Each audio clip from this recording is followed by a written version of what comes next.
네, 개인의 프라이버시가 우선인가 아니면 실정법을 지키는 게 우선인가 논란이 되고 있습니다. 이 카카오톡 문제, 현재 지금 국정감사에서도 주요 쟁점이 되고 있죠. 관련 상임위원 국회의원 두 분과 함께 얘기 나눠보도록 하겠습니다. 오늘 토론에 나설 두 분 소개해드리겠습니다. 새누리당 김도읍 의원, 새정치민주연합 최원식 의원입니다. 안녕하십니까? 네, 안녕하십니까? 예. 자, 본격적인 토론에 앞서 몇 가지 말씀을 드리겠습니다. 오늘 그 토론의 그 쟁점 먼저 저희가 좀 정리를 하고 말씀드리도록 하죠. 자, 오늘 핵심 쟁점 세 가지 정도로 나눴습니다. 함께 보시죠. 네, 다음 카카오가 감청영장을 거부했는데 과연 이게 합당한 건지에 대한 얘기가 있을 것 같고요. 그리고 실제로 이 감청영장을 집행하는 것에 문제는 없는지에 대한 얘기도 있습니다. 그러면서 논란이 됐던 게 실시간으로 카카오톡 주고받는 것을 정보기관이나 수사기관에서 들여다볼 수 있느냐 없느냐, 이 부분에 대한 진실 또는 거짓에 대해서 얘기 나눠보겠고요. 가장 중요한 사생활 보호가 먼저인지 아니면 정당한 법 집행이 우선돼야 되는 건지에 대한 얘기 나눠보겠습니다.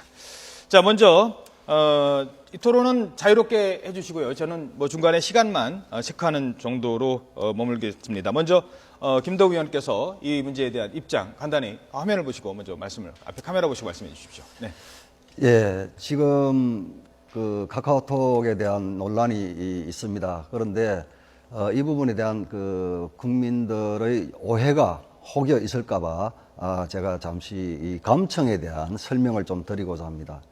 감청이라 하는 것은 국가 안위에 관련된 간첩죄라든지 예. 내란죄, 외환죄, 또 국민의 생명, 신체를 직접적으로 침해하는 살인죄, 강간죄, 강도죄, 마약죄 이런 죄에 한정해서 감청영장을 발부받아서 하게 됩니다.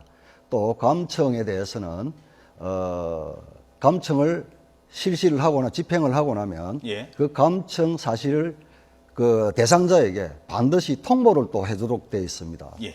그리고 감청에 관여한 공무원이 그 공무원이 이 감청 내용을 이 비밀을 누설했을 때는 징역 10년 이하입니다.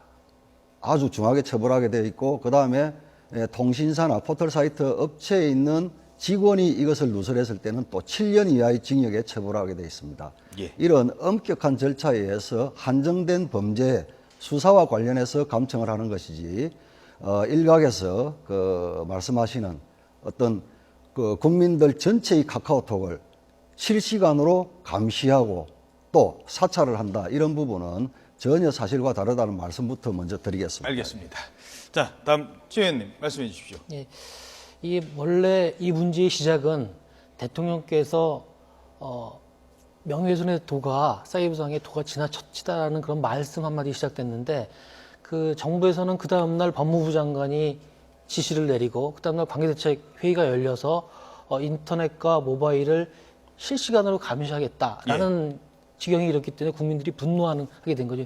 이런 과정들이. 그래서 대통령 말씀 한마디 때문에 모든 법 집행이 일사불란하게 움직여지는 이런 나라가 어디냐, 이런 국민의 감성이 있는 거고요.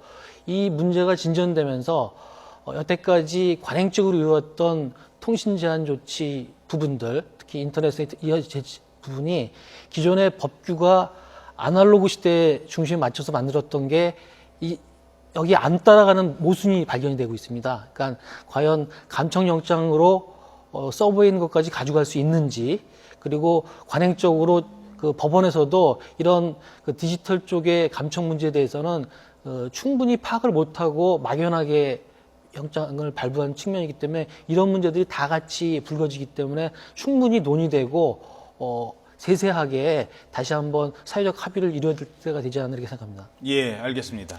자, 그러면 그런데 지금 다소의 오해가 있는 부분이 또 하나 있는데, 우리 최원식 의원님께서 대통령께서 한마디 하셨기 때문에 카카오톡이라든지 그 사이버상에 어떤 검열을 강화하는 계기가 되었다고 말씀하시는데, 제가 확인한 바에 의하면은 황교안 법무장관이 작년 8월부터 집중적으로 인터넷이라든지 SNS상에서 심각한 허위 사실을 유폐해서 명예훼손을 하고 있는 이런 상황에 대해서는 집중적으로 단속을 하자라는 지시가 있었고, 작년부터 이 그 일이 왔던 것인데 예. 이번에 이제 대통령께서 어떤 사이버 상의 모욕적인 글들이 도를 넘었다라고 하고 마침 대검찰청에서 관계기관끼리 모여서 회의를 하고 그 보도 자료를 내면서 예.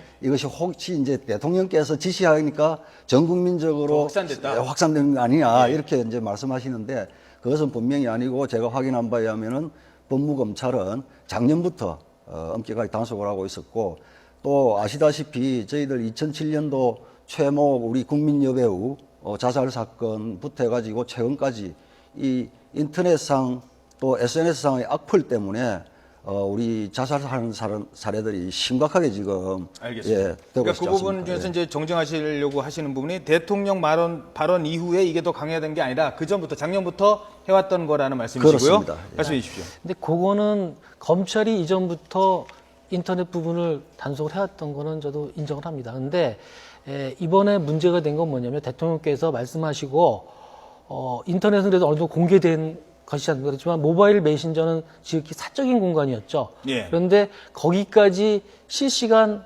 모니터를 하겠다 하니까 이게 예. 문제가 심각해진 거죠. 그리고 이 대통령 말씀과 법무부 장관의 지시 관계자 모임 대책 회의가 하루 차이로 연속적으로 열렸습니다. 예. 그러니까 이런 부분에 대해서는 분명히 국민들이 그 이전의 대책의 연속이 아니라 아하. 대통령께서 말씀하셔서 사적인 공간까지 그러니까 모바일 메신저까지 실시간 모니터했다 이렇게 느끼는 거죠. 알겠습니다. 그 부분도 좀 예. 다소 오해가 있습니다. 예. 대검찰청 보도자료를 제가 면밀하게 한번 검토를 해봤는데 그 보도자료에도 보면은 공개된 인터넷을 실시간 모니터링 하겠다고 하는 것이고요. 모바일상의 카카오톡이라든지 이런 문자 메시지라든지 이런 부분들은 실시간으로 모니터링을 할 수도 없고 아하. 범죄와 전혀 무관한 우리 일반 국민들의 있던 모바일상의 어떤 카톡상의 어떤 대화는 영장 자체가 되지도 않고 그 회사의 카톡사에 가서 이걸 실시간으로 보자고 해도 보여줄 수도 없고 보여주지도 않습니다. 분명한 오해의 소지가 좀 있는 부분입니다. 실시간 부분에 대해서 혹시 더 말씀하실 부분 있으십니까? 실시간으로 볼 그런데 수 있다. 국민들은 그렇게 느끼지 않기 때문에 그건 분명히 말씀을 하셔야 됩니다. 그런데 중요한 거는 대통령의 지시와 법무부 장관 관계등들이 연이어 열리면서 국민들이 그렇게 느끼고 있는 거죠. 그러니까 까마귀 날짜 배 떨어진다고 대통령의 발언이 있었기 때문에 더 검찰에서 더 법무부에서 더 움직인다. 뭐 그렇게 보시는 겁니까? 당연히 그렇게 하죠. 예. 자, 아까 이제 그 부분에 대한 해명이 있었고요. 이번에는 그 얘기를 해보겠습니다. 어찌됐든 다음 카카오가 이석우 사장이 갑자기 기자회견을 하면서 뭐 이게 뭐 시장에서는 뭐 상장을 앞둔 뭐 행보다 기업이 얼마나 힘들었으면 이런 얘기도 할 수 있습니다만 중요한 건 감청영장이 왔을 때 기업이 그거를 나는 못 받겠다고 하는 부분, 이 부분이 얼마나 절박하면 그렇게 했겠느냐는 생각. 그렇지 않다. 이거는 법 집행을 그것도 정말 다음이 얼마나 큰 회사냐 여기서 안 하겠다는 건 말도 안 된다는 의견이 있습니다. 먼저 말씀하시겠습니까? 그 원래 영장이라는 거는 그 강제적인 수사 조치이기 때문에 예. 이것을 거부할 수가 없습니다. 근데 지금 이석우 대표의 말씀의 취지는 제가 예. 이해하기로는 여태까지 수사기관에서 그 감청 영장을 가져오면은 사실 제대로 감청할 기술이 없기 때문에 예. 거기에 맞춰서 뿐만 아니라 약간 좀 포괄적으로 해서 이 업체에서 기존에 있는 서버에 있는 거랄지 예. 포함해서 막연하게 대충 해서 준 관례가 있죠. 예, 알겠습니다. 근데 일단 거기까지만. 그런 것을 안 하게 그런 협조를 안 하겠다 이런 취지로 해석이 됩니다. 알겠습니다. 제가 바로 이제 답변 기회를 드려야 되는데요. 지금 중요한 속보가 한 2개가 들어와서 전해드리겠습니다. 좀 양해 부탁드리겠습니다.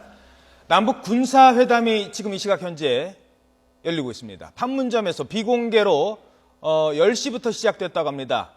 남북 군사회담입니다. 고위급 접촉을 위한 실무회담이 아닙니다. 고위급 접촉 2차 회담 뭐 한다 뭐 이런 얘기 있었지 않습니까?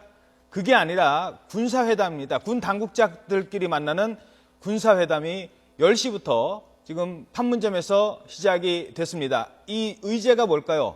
바로 NLL 넘어왔죠. 이 문제 다룰 예정일 것 같고요. 또 하나는 얼마 전에 있었던 대북전단 살포. 이 두 가지 사안을 놓고 군사적인 문제만 가지고 지금 현재 남북이 군사회담을 판문점에서 이 시각 현재 열고 있다라는 소식 들어와 있습니다. 자, 그리고 또 하나 속보가 들어왔는데요. 국내 2위의 그 동영상 공유 사이트죠. 판도라 TV가 해킹을 당했다고 합니다. 여기 회원 정보가 대량으로 유출됐습니다. 몇 명이나 유출됐을까요? 11만 명이나 정보가 유출됐다. 경찰 수사를 벌이고 있다. 저희 YTN이 또 앞서 저희들이 속보로 단독으로 먼저 보도를 해드렸었는데 확인이 된 것 같습니다. 판도라 TV 측 얘기도 나왔는데 지난달 9일 그리고 17일 이틀에 걸쳐서 서버가 해킹을 당했답니다. 그리고 회원 11만 명, 이 개인정보, 사는 곳, 이름, 주소, 주민등록번호 다 한 사람의 해커에게 넘어간 것 같습니다. 아이디, 이름, 암호화된 비밀번호, 생년월일, 이메일, 휴대전화 번호까지 7개가 다 날아갔다고 합니다. 잠시 뒤에 이 소식 전해드리겠습니다. 자, 죄송합니다. 지금 그래서 그럴 수밖에 없는 입장을 말씀하셨고요. 또 반론 제기해 주시기 바랍니다. 예, 조금 전에 우리 최원식 의원님께서도 카톡이라든지 이런 부분에 대해서 실시간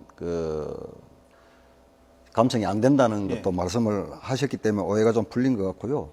그 다음에 수사기관에서 이 감청영장을 가지고 기존의 서버에 보관되어 있던 대화 내용을 그 내용을 가져갔다가 이런 관행이 있었다 그러면 그건 분명히 잘못된 것입니다. 예. 감청이라는 것은 감청영장은 미래에 있을 대화 내용들을 감청하겠다는 것이지. 그렇지. 앞으로 듣겠다는 거죠. 그렇습니다. 예. 앞으로 듣겠다는 것이 과거의 것을 가져가는 것은 압수수색 영장에 의해서 해야 하는 것이지 감청 영장에 의해서 했다는 것은 분명히 잘못된 것이고 이것은 경찰이나 검찰에서 반드시 시정해야 할 그런 부분입니다. 자, 여기서 뭐 시청자 여러분 다 아시겠습니다. 정리를 좀 해드리죠. 감청영장이 있고요. 네. 압수수색 영장이 있는데 감청이라는 거는 앞으로 이 의심되는 사람들이 주고받을 카카오톡 메시지를 들여다보겠다는 게 감청이고 압수수색 영장은 그동안에 이 사람들이 글을 남긴 거에 뭔가 뭐 체제 전복이라든가 뭐 이런 국가의 안위에 크게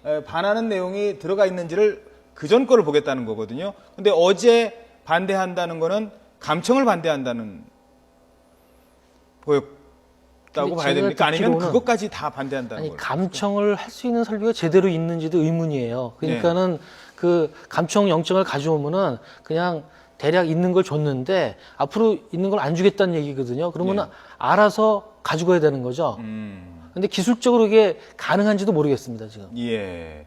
그게 이제 그렇습니다. 뭐 오늘 뭐 만평을 보니까 감청 영장 응하지 않겠다 그러니까 어느 분이 기타 치면서 의미 없어 뭐 이렇게 얘기를 코미디 패러디를 했거든요. 그거는 의미가 없다는 거예요. 그러니까 압수수색 영장도 만약에 거부를 한다면 이거는 문제가 된다는 말씀이시죠. 검사 출신이시니까 더 잘 아시겠습니다만. 지금 제가 거듭 말씀드리지만 압수수색이라든지 감청이라든지 이런 부분은 어떤 특정인의 범죄 행위와 관련이 있다는 게 증명이 되어야만 그 영장이 발부가 되는 것입니다. 예. 그런데 그 범죄 수사에 결정적으로 역할을 하고 있는 카카오톡이 그 내용을 주지 않겠다라고 하는 것은 개인정보 보호도 중요하지만 국가 법질서를 유지하기 위해서 범죄 수사에 협조해야 되는 것은 이것은 국민적 의무라고 봅니다, 저는. 그래서 카카오톡 이석우 대표께서 그렇게 영장에 응하지 않겠다고 하는 부분들은 한 번 더 재고를 해보시는 것이 맞다라고 생각합니다. 예. 그 부분은 이제 약간 제 생각에는 압수수색 영장 서버를 가져가는 거는 기술적으로 가능하거든요. 그럼 그거는 검찰이 가져갈 수 있는 거 그걸 거부하면 그건 문제가 되는 거죠. 그런데 감청에 협조를 안 하는 거는 검찰이 스스로 알아서 강제적인 조치를 취해야 되는 거고 그렇게 나올 걸 또 거부할 수는 없는 거죠. 근데 이전 관행처럼 그냥 임의로 준 거는 안 하겠다. 이런 취지죠. 한번 그게 또 문제가 된 적이 있었지 않습니까? 옛날에 뭐 윤치원 장관, 전 장관 시절 그 김연아 뭐 선수 뭐 포옹 이거 올렸다가 이제 문제가 됐었으니까요. 문제는 이게 지금 사람들이 그럼 내가 이거 카톡 이거 하다가 이거 사람들 다 남들이 다 보는 거 아니야? 이렇게 생각할 수 있다는 거고 거기에 대해서 정부가 사실 대응이 미흡하다는 점 이것도 좀 짚고 넘어가야 될 것 같습니다. 지금 이미 카카오톡 사용자들은 많이 빠져나갔대요. 많이 나왔습니다. 사이버 망명을 하고 있습니다. 지금도 하고 있고요. 그래서 뭐 주가에도 영향을 미치고 있고 그러면서 수사기관에서 대체 그러면 내 카카오톡을 어디까지 볼 수 있고 이거에 대한 대처가 미흡했기 때문에 국민들을 더 혼란에 빠뜨린 것 아니냐 이 부분에 대해서는 어떻게 생각하십니까? 예, 분명히 대검찰청에서는 입장을 확실히 해야 될 것입니다. 아마 대검찰청에서 발표를 제대로 하더라도 국민들께서 오해가 풀릴지 모르겠지만 다시 한번 제가 거듭 말씀드리지만 이 카카오톡이라든지 문자 메시지라든지 이런 부분을 들여다볼 수 있는 것은 반드시 범죄와 관련된 사람에 한정된 것이지 예. 일반 국민들 모두의 것을 다 그냥 볼 수 있다는 것은 절대 불가능하고 있어서도 안 되는 일이라는 것을 다시 한번 말씀드립니다. 예. 더불어서 또 한 말씀 드리겠습니다. 아까 이제 검찰에서 이전부터 인터넷은 상시 스크린했다 그러는데 그것도 문제가 있습니다. 왜냐하면은 우리 법률상 이 인터넷상의 사이버 명예훼손죄는 반의사 불벌죄이기 때문에 예. 본인이 요구를 하지 않으면은 이게 기소를 할 수가 없습니다. 그렇죠. 예. 그런 상황이기 때문에 그냥 무작위로 다 스크린한다. 이것도 법률 근거가 없는 겁니다. 그래서 그 부분도 검찰에서 생각을 하셔야 되고, 그리고 지금 문제가 왜 불거졌나 저는 그렇게 생각합니다. 최근 들어서 이명박 대통령 시절부터 국제사회가 인정하는 우리나라 인권 지수가 계속 나빠지고 있습니다. 예. 사생활 보호나 표현의 자유. 국민들이 그런 상황에서 이런 조치가 나오니까 더 오해가 증폭되고 더 혼란스러운 게 있죠. 그렇기 때문에 우리나라 정부 자체가 좀 국민의 인권을 계속 더 증진시키는 그런 노력이 있어야지 이런 혼란을 막을 수 줄일 있다. 수 있는 거죠. 알겠습니다. 그 두 분 다 공감하시는 부분 같고요. 자, 그러면 저희들이 시민들의 얘기를 들어봤습니다. 시민들은 이 문제에 대해서 어떻게 생각하시는지를 잠시 듣고 또 의견 나눠보도록 하겠습니다. 시민들은 카카오톡 이 논란 어떻게 생각하실까요? 함께 보시겠습니다. 물론 정보 보호도 좋지만 좀 어떤 법치주의에 좀 위배되지 않은 범위 내에서 그런 수용하면 좋지 않을까 생각하고 있거든요. 그런 거 하면은 또 중등호신도 공개될 것 같고 너무 들어가는 것 같아가지고 좀 그런 점이 좀 아쉬워요. 카카오톡 쓰면서 흥미스럽긴 한데 저자가 잘 되었으면 좋겠어요. 손님께서 지금 그대로 그 작가 밀고 나가신다면 우리 국민들도 카카오톡 더 믿을 수 있고 그 텔레그램 같은 그런 다른 메신저 안 써도 계속 카카오톡 믿고 나갈 수 있어요. 네, 결국 의견이 좀 나누어지고요. 내가 쓰는 그 개인정보, 나의 사생활은 내가 누구한테 사랑 고백할 수 있는 거 아니고 내가 엄마 몰래 거짓말한 거 또 얘기할 수도 있는 거 그게 그 사이버 공간이고 내 친구한테 얘기하는 거 아니겠습니까? 그거는 절대 안 된다는 거고요. 그렇지 않은 범위 내에서 뭔가 문제가 있는 거는 찾아내야 된다는 의견. 자, 먼저 정리를 해 주시죠. 어떻게 풀어야 될까요? 이 문제. 분명한 것은 우리 국민들의 개인정보 사생활은 반드시 보호가 되어야 합니다. 지금 문제가 되었던 카톡 문제도 분명히 개인정보가 보호가 되어야 되지만 이것을 수사기관에서 정보기관에서 들여다보는 것은 범죄와 관련된 부분에 한정해서 본다는 것. 그래서 우리 선량한 전체 절대다수의 국민들께서는 예. 걱정을 안 하셔도 된다는 부분 말씀드리고, 특히 이런 부분들이 또 쟁점화돼서 이슈화돼서 자꾸 논란거리가 된다고 하면 우리 다음 카카오 회사의 입장을 보더라도 회사의 그렇죠. 이익을 위해서라도 네. 바람지가 않고 예. 또 국가의 법질서 수호 차원에서도 바람직하지가 않기 때문에 빨리 이 논란이 국민들의 불신과 오해를 다 해소시키고 종결되었으면 하는 바람입니다. 알겠습니다. 제 의원님 말씀해 주십시오. 이게 헌법 가치로 보면은 사생활이 우선을 하죠. 왜냐하면 수사는 적법조차를 거쳐야 되고 민주사회에서 사생활의 가장 핵심적인 부분은 예. 침해해서는 안 되기 때문이죠. 그렇지만은 어느 상황에서는 조화를 이루어야 되는데 이런 문제가 대통령의 말씀 한마디 때문에 크게 불거졌고 그 전제로서 우리 인권이 상당히 악화되는 상황에서 됐기 때문에 이 문제가 커졌는데 이걸 계기로 디지털 시대의 인권 보호, 그다음에 압수수색 영장이 인터넷 시대 때는 어떻게 시대에 따라 이런 여러 가지 문제가 불거졌습니다. 그래서 정치권에서도 여야를 힘을 합쳐서 이 문제를 지혜롭게 해서 국민들의 불안을 종식시키고 또 피해 업체가 없도록 최선을 다하겠습니다. 예. 지금 오늘 내일 국감에서도 이 문제 예, 다뤄질 예, 예정이죠? 하겠습니다. 알겠습니다. 네, 지금까지 새누리당 김도읍 의원, 새정치민주연합 최원식 의원과 함께 얘기 나눠봤습니다. 오늘 두 분 말씀 고맙습니다. 네, 감사합니다. 감사합니다.